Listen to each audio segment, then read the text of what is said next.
क्या मुफ्ती तारिक मसूद साहब रिगार्ड करते हैं कि आपने पहला उनको मौका दिया तफसीर कुरान रिकॉर्ड कराने का, जो कि मुझे नहीं लगता कि ऐसा है।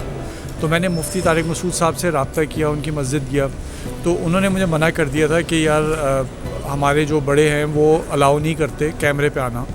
तो मैंने उनसे कुछ बात की कि भाई ये एक हथियार है कैमरा, और आप उलमा इकराम अगर नहीं आएंगे तो दूसरे लोग तो आ ही रहे हैं, उनके नज़रियात तो जा रहे हैं।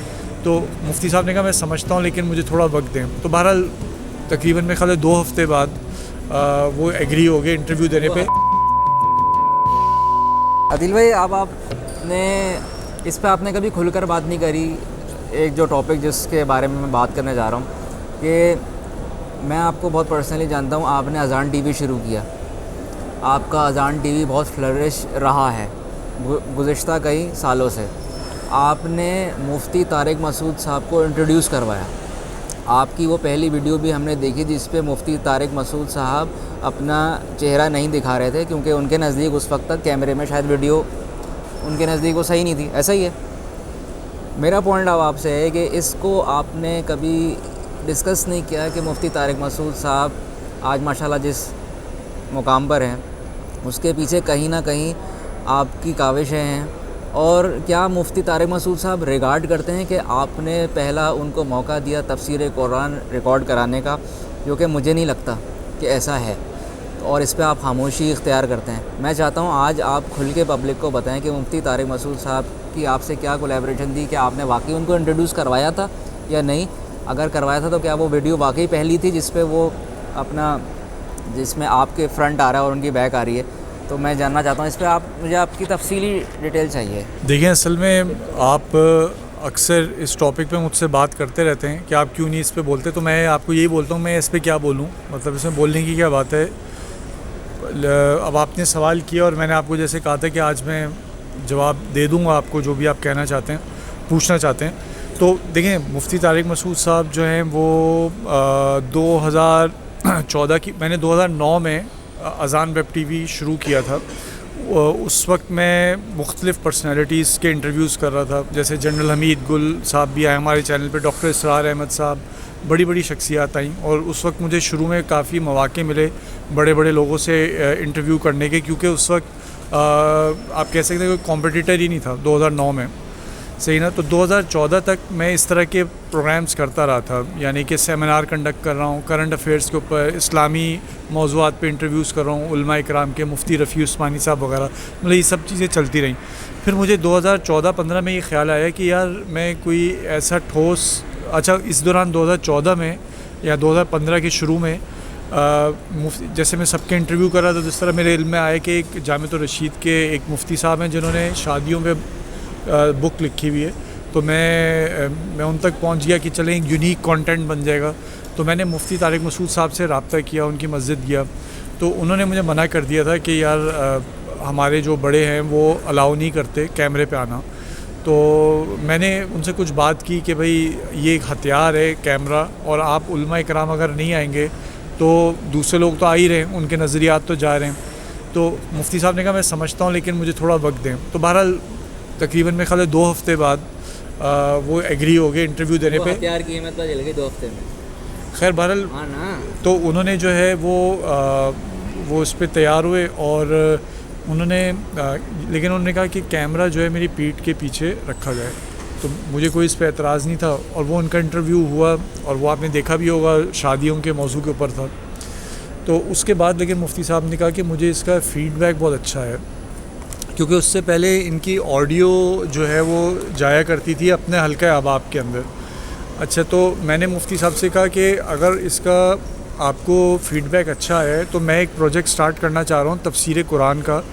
तो उसके लिए मैं किसी मुफ्ती को ही देख रहा था, तो क्या आप एग्री होंगे करने को तफसीर कुरान? सॉरी आपकी बात कर रहा हूँ, आपने कहा ऑडियो उनकी रिवॉल्व होती थी। जी जी। तो वो ऑडियो किस हवाले से होती थी? उनके हल्के में किस हवाले से उनकी ऑडियो जाती थी?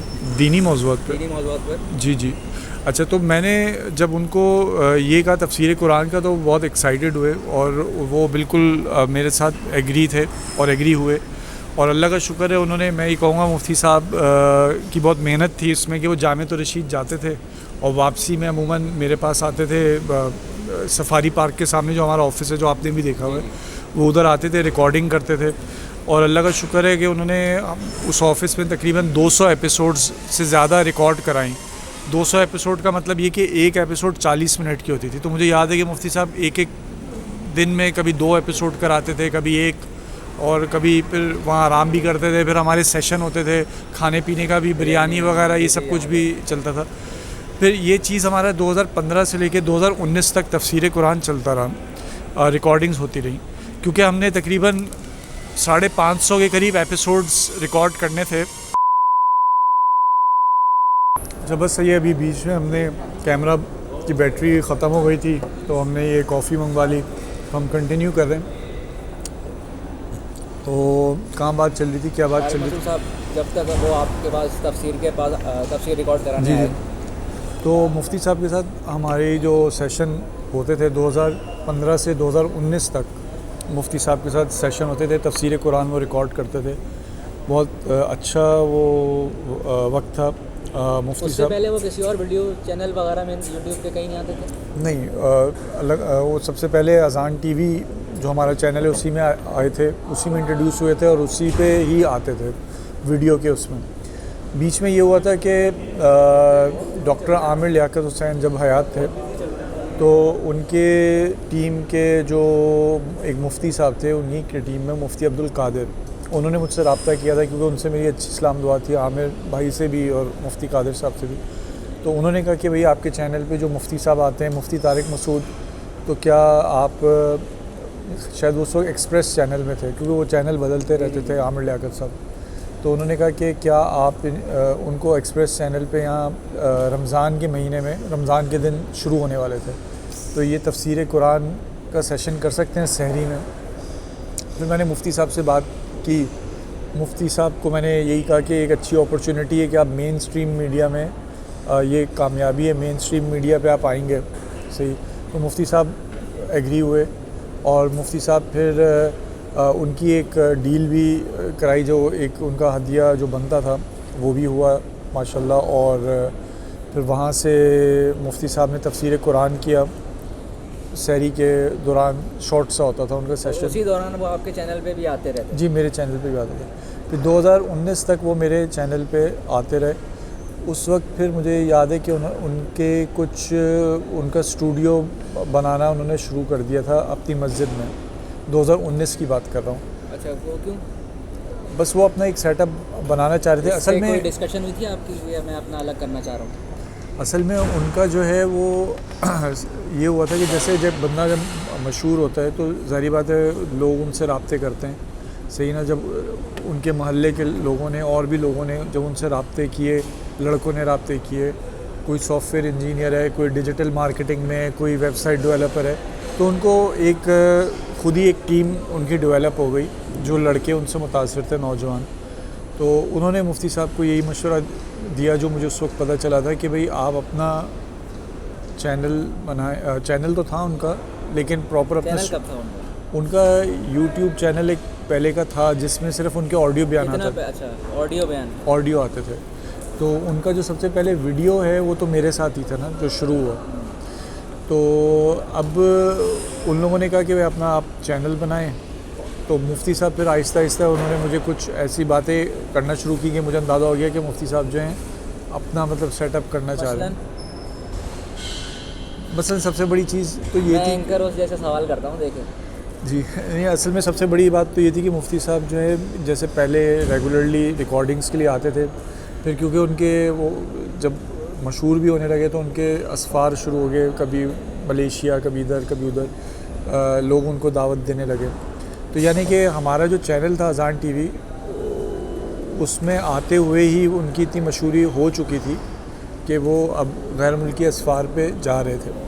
तो उस वजह से क्या होता था कि हमारी तफसीर कुरान जो है वो काफ़ी, उसमें ब्रेक्स आ रही थी, 15-15 दिन, 20-20 दिन।